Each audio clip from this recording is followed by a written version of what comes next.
Yeah, here's where, farmer-in-law of his brother-in-law to bury farmer's son. Farmer's on now, he must avenge the death of his family, the death of his son, and rescue his wife. So basically, here's where,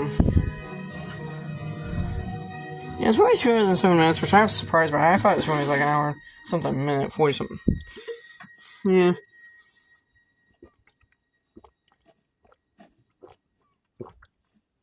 Yeah, believe it or not, in early work printer, this movie was almost 3 hours long, which is insane for where it's basically just a low for a low rate Lord of the Rings knockoff, but yeah, I mean, I guess you call this movie Lord of the Rings if they didn't have if Peter Jackson didn't have the money.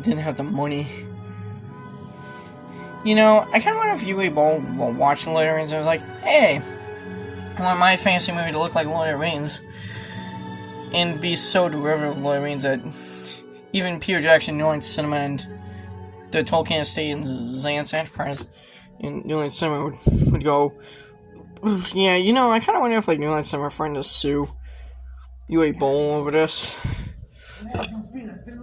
To be honest, this is basically, I guess he calls the Diamond a Dozen dollar store Lord of the Rings, I guess.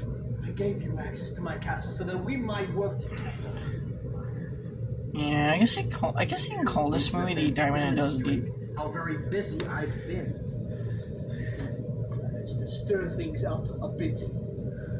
Stir things up.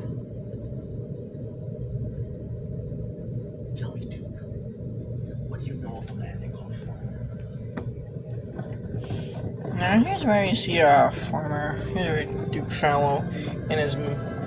Here's where you see some of the king's men come in and arrive to.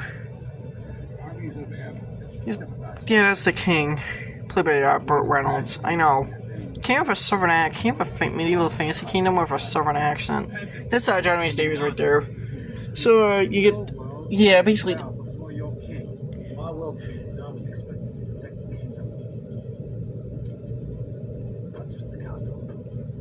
Here's where you see the king. Krug. Now, this is actually the only film in the series that actually involves king. Yeah.